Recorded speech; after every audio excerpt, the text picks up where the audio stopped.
جتنا بڑا انعام ہوتا ہے نا کسی چیز کا، اتنی زیادہ یہ آزمائش ہوتی ہے۔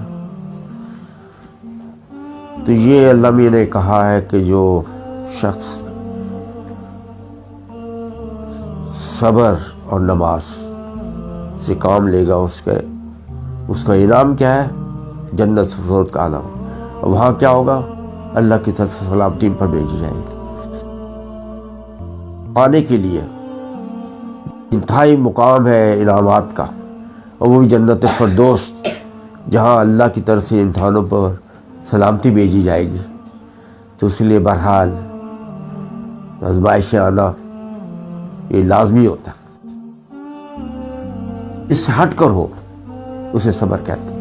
اس پر صبر کرنا وہ ہے اصل مفہوم ہے صبر کا، کہ آپ کی طبیعت مان نہیں رہی کہ میں اللہ کی راہ میں یہ چیز دوں، آپ کی طبیعت یہ مان رہی کہ میں کسی چھوٹے کو اپنے سے برابر بیٹھا لوں، آپ کی چیز مان رہی کہ میں جہاں اللہ کے راہ میں دے دوں، آپ کی چیز مان نہیں رہی کہ میں اپنا یہ سامان، یہ میرا دولت، یہ بات تو خرچ کروں، لیکن آپ وہ کر رہے ہیں۔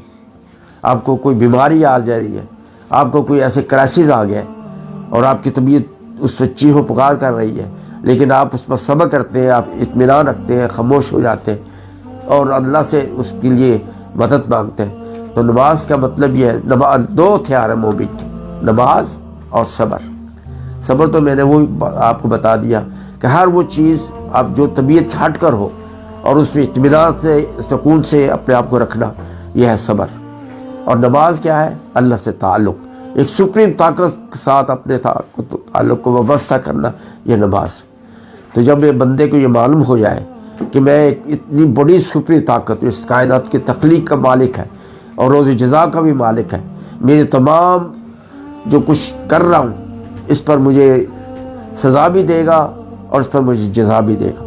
تو جب اللہ میں نے کہا کہ جب کبھی بھی ایسے کرائسس آئے، جیسے کہ آج کل کا ماحول بنا ہوا ہے وائرس کا، اس پر اطمینان سے اللہ کی طرف رجوع کرنا اور اس کی طرف سے مدد مانگنا کہ پھر ہمیں اس کرائسس سے ہٹا دے، اس سے نجات دلا دے اور ہمیں اطمینان دلا دے، ہمیں سکون عطا۔ اور یہ جو کچھ ہو رہا ہے آپ کی مرضی کی منشا کے مطابق ہو رہا ہے، اور اس کی جزا اور اس کی سزا جو ہے وہ برحال آپ کے ہاتھ میں ہے۔ تو اس لیے موٹی سی بات جو اپنے ذہن میں رکھنی چاہیے بندے کو، کہ جب کبھی بھی ایسا کوئی معاملہ آ جائے جو آپ کی طبیعت کو سوٹ نہیں کر رہا، جو آپ کو، تو اس پر آپ اطمینان رکھیں، اس پر بھروسہ کریں اللہ کی ذات پر، اور اس کے اچھے نتائج کے لیے خیال رکھیں کہ انشاءاللہ اس کا اچھا انعام مجھے ملے گا۔ اور دوسرا یہ ہے کہ نماز اللہ کے ساتھ تعلق کی بہترین ذریعہ ہے۔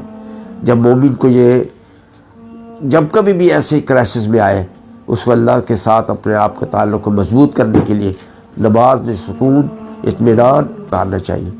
تو یہ موٹی سی بات جو صبر اور نماز کے لیے کہا کہ مومن کے ہتھیار ہے، تو یہ کہتے ہیں کہ جب کبھی اس کو نقصان پہنچے تو کہہ دے انا للہ و انا الیہ راجعون، یہ جو کچھ مجھے مل رہا ہے، جو مجھ سے لیا جا رہا ہے، یہ سب اللہ ہی کی امانت ہے، ہم سب نے اسی کی طرف جانا ہے، سب ہم اسی کی طرف سے آئے ہیں اور سب ہم کو پلٹ کے اس کی طرف جانا ہے۔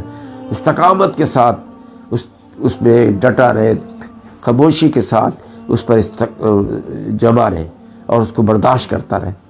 اللہ میاں سے دعا ہے کہ اللہ میاں ہمیں اپنے ساتھ توجہ کرنے کے لیے نماز پر کا اہتمام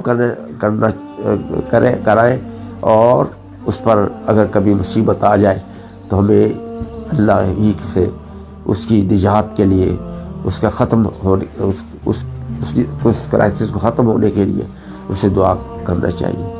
تو یہ میری بات موٹی سے آپ ذہن میں رکھیں کہ صبر کا مطلب یہ ہے کہ اپنی طبیعت سے جو چیز ہٹ کر ہو، اس پہ اطمینان سے، سکون سے کوئی کرائسس نہ کرے، کوئی چیخ و پکار نہ کرے، بلکہ دیکھے کہ اللہ اس کے بعد کیا ہمیں دیتا ہے، اور اس کے بعد یقیناً اللہ انعامات جو ہے رکھے ہوئے اس دنیا کے اندر بھی بہت اطمینان اور آخرت بہت بڑے انعام۔